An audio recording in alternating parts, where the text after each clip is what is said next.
شروع اللہ کے نام سے جو بڑا مہربان نہایت رحم والا ہے۔ اے محمد صلی اللہ علیہ وآلہ وسلم، ہم نے تم کو فتح دی، فتح بھی سری و صاف، تاکہ خدا تمہارے اگلے اور پچھلے گناہ بخش دے اور تم پر اپنی نعمت پوری کر دے اور تم کو سیدھے رستے چلائے، اور خدا تمہاری زبردست مدد کرے۔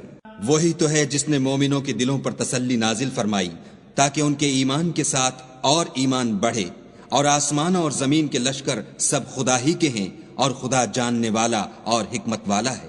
یہ اس لیے کہ وہ مومن مردوں اور مومن عورتوں کو بہشتوں میں جن کے نیچے نہریں بہہ رہی ہیں داخل کرے، وہ اس میں ہمیشہ رہیں گے اور ان سے ان کے گناہوں کو دور کر دے، اور یہ خدا کے نزدیک بڑی کامیابی ہے۔ اور اس لیے کہ منافق مردوں اور منافق عورتوں اور مشرک مردوں اور مشرک عورتوں کو جو خدا کے حق میں برے برے خیال رکھتے ہیں عذاب دے، انہی پر برے حادثے واقع ہوں اور خدا ان پر غصے ہوا اور ان پر لعنت کی اور ان کے لیے دوزخ تیار کی، اور وہ بری جگہ ہے۔ اور آسمانوں اور زمین کے لشکر خدا ہی کے ہیں، اور خدا غالب اور حکمت والا ہے۔ اور ہم نے اے محمد صلی اللہ علیہ وآلہ وسلم تم کو حق ظاہر کرنے والا اور خوشخبری سنانے والا اور خوف دلانے والا بنا کر بھیجا ہے، تاکہ مسلمانوں تم لوگ خدا پر اور اس کے پیغمبر پر ایمان لاؤ اور اس کی مدد کرو اور اس کو بزرگ سمجھو، اور صبح و شام اس کی تسبیح کرتے رہو۔ جو لوگ تم سے بیعت کرتے ہیں وہ خدا سے بیعت کرتے ہیں، خدا کا ہاتھ ان کے ہاتھوں پر ہے۔ پھر جو عہد کو توڑے تو عہد توڑنے کا نقصان اسی کو ہے، اور جو اس بات کو جس کا اس نے خدا سے عہد کیا ہے پورا کرے تو وہ اسے عنقریب اجر عظیم دے گا۔ جو گنوار پیچھے رہ گئے وہ تم سے کہیں گے کہ ہم کو ہمارے مال اور اہل و عیال نے روک رکھا، آپ ہمارے لیے خدا سے بخشش مانگیں۔ یہ لوگ اپنی زبان سے وہ بات کہتے ہیں جو ان کے دل میں نہیں ہے۔ کہہ دو کہ اگر خدا تم لوگوں کو نقصان پہنچانا چاہے یا تمہیں فائدہ پہنچانے کا ارادہ فرمائے تو کون ہے جو اس کے سامنے تمہارے لیے کسی بات کا کچھ اختیار رکھے؟ کوئی نہیں، بلکہ جو کچھ تم کرتے ہو خدا اس سے واقف ہے۔ بات یہ ہے کہ تم لوگ یہ سمجھ بیٹھے تھے کہ پیغمبر اور مومن اپنے اہل و عیال میں کبھی لوٹ کر آنے ہی کے نہیں، اور یہی بات تمہارے دلوں کو اچھی معلوم ہوئی، اور اسی وجہ سے تم نے برے برے خیال کیے اور آخر کار تم ہلاکت میں پڑ گئے۔ اور جو شخص خدا پر اور اس کے پیغمبر پر ایمان نہ لائے تو ہم نے ایسے کافروں کے لیے آگ تیار کر رکھی ہے۔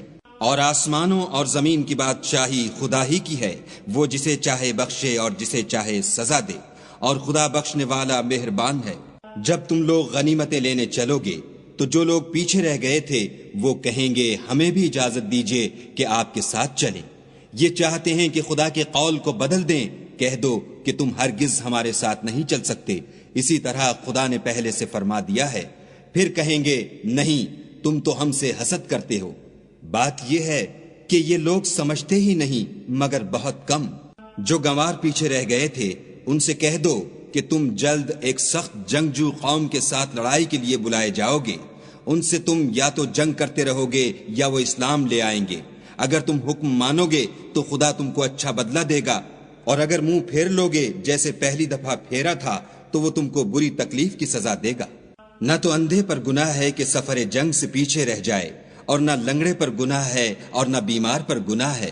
اور جو شخص خدا اور اس کے پیغمبر کے فرمان پر چلے گا خدا اس کو بہشتوں میں داخل کرے گا جن کے تلے نہریں بہ رہی ہیں، اور جو روگردانی کرے گا اسے برے دکھ کی سزا دے گا۔ اے پیغمبر صلی اللہ علیہ وآلہ وسلم، جب مومن تم سے درخت کے نیچے بیعت کر رہے تھے تو خدا ان سے خوش ہوا، اور جو صدق و خلوص ان کے دلوں میں تھا وہ اس نے معلوم کر لیا تو ان پر تسلی نازل فرمائی اور انہیں جلد فتح عنایت کی، اور بہت سی غنیمتیں جو انہوں نے حاصل کی، اور خدا غالب حکمت والا ہے۔ خدا نے تم سے بہت سی غنیمتوں کا وعدہ فرمایا ہے کہ تم ان کو حاصل کرو گے، سو اس نے غنیمت کی تمہارے لیے جلدی فرمائی اور لوگوں کے ہاتھ تم سے روک دیے۔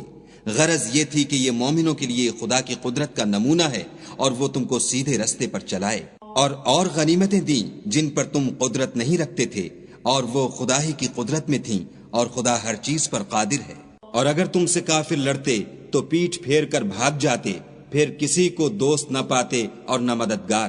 یہی خدا کی عادت ہے جو پہلے سے چلی آتی ہے، اور تم خدا کی عادت کبھی بدلتی نہ دیکھو گے۔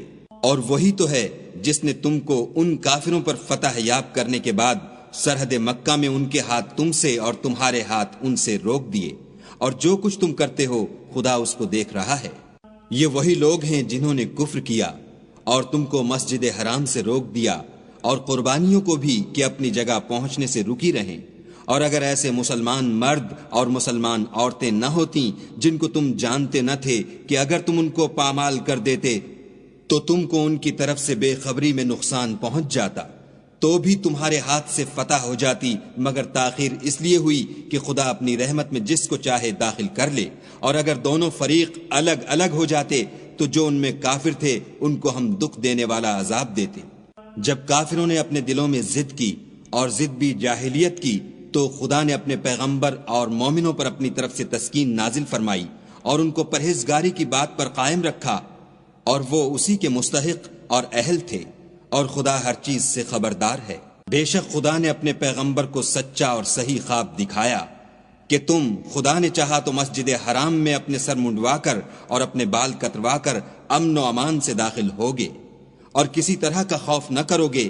جو بات تم نہیں جانتے تھے اس کو معلوم تھی، سو اس نے اس سے پہلے ہی جلد فتح کرا دی۔ وہی تو ہے جس نے اپنے پیغمبر کو ہدایت کی کتاب اور دین حق دے کر بھیجا تاکہ اس کو تمام دینوں پر غالب کرے، اور حق ظاہر کرنے کے لیے خدا ہی کافی ہے۔ محمد صلی اللہ علیہ وآلہ وسلم خدا کے پیغمبر ہیں، اور جو لوگ ان کے ساتھ ہیں وہ کافروں کے حق میں تو سخت ہیں اور آپس میں رحم دل۔ اے دیکھنے والے، تو ان کو دیکھتا ہے کہ خدا کے آگے جھکے ہوئے سر بسجود ہیں اور خدا کا فضل اور اس کی خوشنودی طلب کر رہے ہیں۔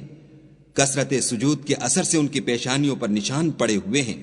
ان کے یہی اوصاف تورات میں مرقوم ہیں اور یہی اوصاف انجیل میں ہیں۔ وہ گویا ایک کھیتی ہیں جس نے پہلے زمین سے اپنی سوئی نکالی، پھر اس کو مضبوط کیا، پھر موٹی ہوئی اور پھر اپنی نال پر سیدھی کھڑی ہو گئی، اور لگی کھیتی والوں کو خوش کرنے تاکہ کافروں کا جی جلائے۔ جو لوگ ان میں سے ایمان لائے اور نیک عمل کرتے رہے ان سے خدا نے گناہوں کی بخشش اور اجر عظیم کا وعدہ کیا ہے۔